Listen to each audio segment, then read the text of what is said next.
It's the 5th anniversary of Far Cry 5. You know, the one with the shovels.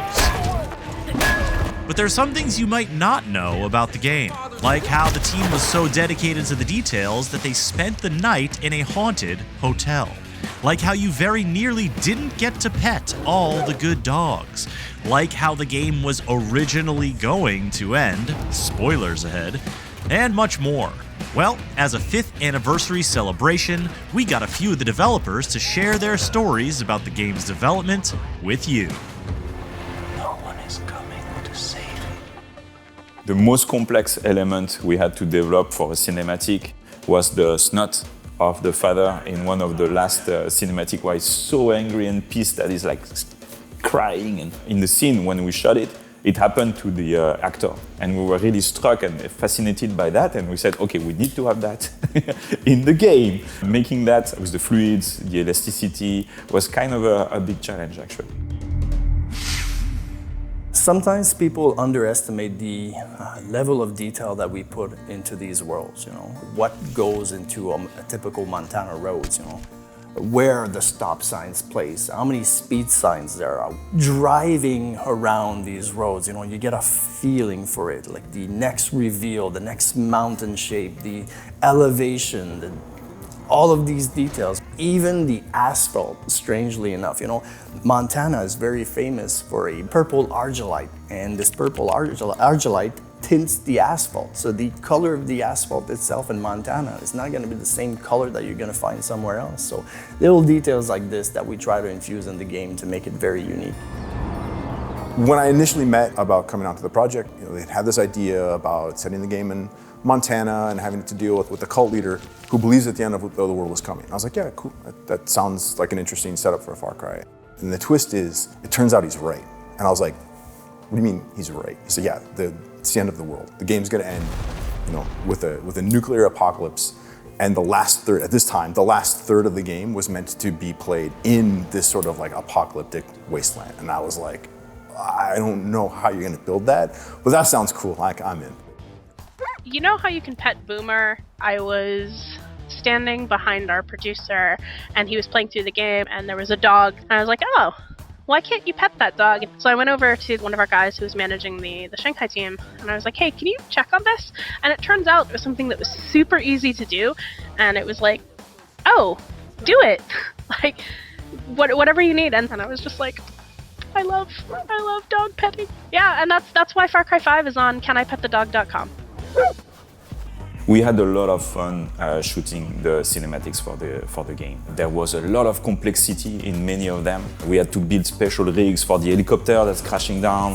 One that could seem very simple at the beginning of the game is the walk. You capture the father and you walk through the camp. This is actually playable, so it's a cinematic around, but you're pushing the father and it's playable. That was so complex to make.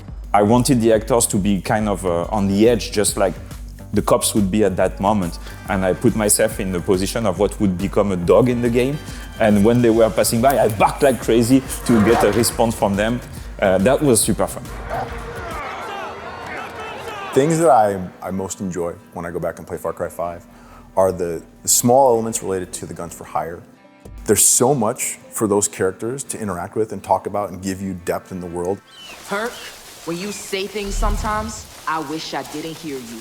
Sometimes they're funny, sometimes they're heartwarming. It makes it feel like you're just hanging out with a bunch of friends. Sharky and Herc together, the two cousins who are just absolute morons in the conversations that they'll get into. The original intention was that they could hang out in the bar. It couldn't be built. We go the entire production knowing that, these guys are never gonna be able to. And then it's like when the game launches, you start seeing these things pop up on like Twitter, online social media, be like, oh my God, did you find the pizza place? Someone on the team built a little pizza place where all the guns for hire would meet when you're not using them. And they would discuss, and it would be a blast. You would sit there and they would be like, da da da da da, and they were really like exploiting the system we've created in a way that was unexpected and not planned. That's real special coming from you, Gracie. Thank you. That's all I wanted the entire time, was just hang out here with these characters. Because Mosquitoes always liked you so much better. And I don't think anyone on the narrative team had known, or maybe they did and no one told me. Did you think eating all those pies was gonna impress her? Of course, she's only human. What? And so we were kind of doing the assessment, and I know somebody was like suggesting, oh, hey, maybe we should cut some of the guns for hire, maybe we need to like shrink the scope. As a closer, that was one of the things I fought really hard against, because it would have really limited the amount of gameplay that the player had and the amount of attachment that they had for the world.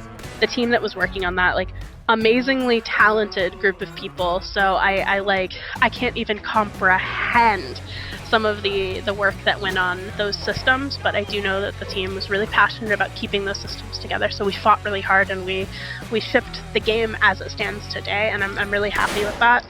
For a lot of people in this production, authenticity was really, really important. So you start getting stuck into details. How do electrical connections are made from this house to this other house, to the point where a lot of people are going to start challenging you. They're going to be saying, like, people are not going to notice it. Why are we spending so much time? I think deep down inside we did it because we cared and because we knew that it was important, and that even if not a lot of people notice, it was still going to leave an imprint on them. Oh, rainwater drainage, don't get me started. This is extremely important, we have a saying, everything must flow. So if rainfall falls somewhere on the mountains, even if it's a Far Cry world, it needs to drain and it needs to follow the shapes of the terrain. And if it hits a road, there needs to be a culvert. No, that's really important. Everything has to drain. The other thing that I love more than anything is the idea of Clutch Nixon, the stunt legend of Hope County. What a dangerous sideways stunt. And that was another thing that we had to fight so hard to get in, because it was initially just the setup of like cool stunts that you can do with an ATV or a wingsuit or whatever. And we'd had the idea that, no, they should be sort of like a monument to like an Evel Knievel-esque stuntman and all of his escapades. We wanted to make sure it was fully voiced, like audio-wise, just very, very dry, giving you the story of completely ridiculous moments. Clutch Nixon, the greatest stuntman in the known universe. We got it, we recorded it, it was brilliant, and then the LDs didn't seem to understand what to do with it, and so you just click on it and the stunt would start and you didn't hear the story, and it's like, no. Like, the whole point is I want the eagle flying out, the explosion, and then you need to hear the full story of Clutch's journey. They were like, okay, we'll play the whole thing, but then the music's just gonna loop and you're just gonna be like sitting there staring at a screen, listening to this speech. And I'm like, yeah, it's gonna work. And for people that actually clicked on it and listened to the story, it's one of my absolute favorite moments in the game. So much so that Clutch's story continues in the Mars DLC. Clutch eventually finds his way to Mars and conquers the galaxy and finds true love. So happy about that. We can all breathe again. They've made it. During casting, we had a weekend, we were in Los Angeles. There was a little room that was very heated, and we're focusing on John Seed. It was really uncomfortable, really heaty.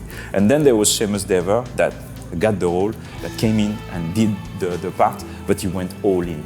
He started to remove his clothes, and we were very close, and I was like, oh my God, what's going on? But it was absolutely amazing, and he became John Seed. For fuck's sake, we'll start with you. Almost every single location in Far Cry 5 was inspired in great part by something that we saw on location in Montana. This hotel that we stayed at for a night, it's called the Boulder Spring Hotel, and it is represented in the game, in fact, and you'll notice some really strange happenings once you enter. The reason for that is that the person at the desk told us that the hotel was supposedly haunted. One of the first things that I asked her is, like, is there a room that's particularly haunted? And she said, yes, this room is particularly haunted. So I made sure I didn't get that room, that my friend had that room instead. Boomer, peaches, or cheeseburger? Boomer. I'm a very big dog person. Get this dog off of me! Peaches. Why is that even a question? I don't trust cats. Boomer forever. It goes everywhere. It's difficult to get in buildings with the dog, so it's cool in the wilderness lab, but if you need a support in tight spaces, the dog.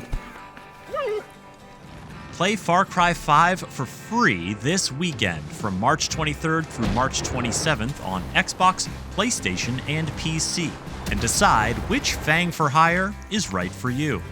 Plus, enjoy the free update to a silky 60 frames per second on PlayStation 5 and Xbox Series X and S.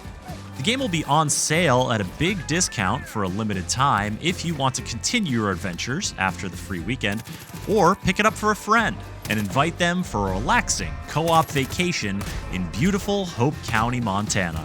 Safe travels!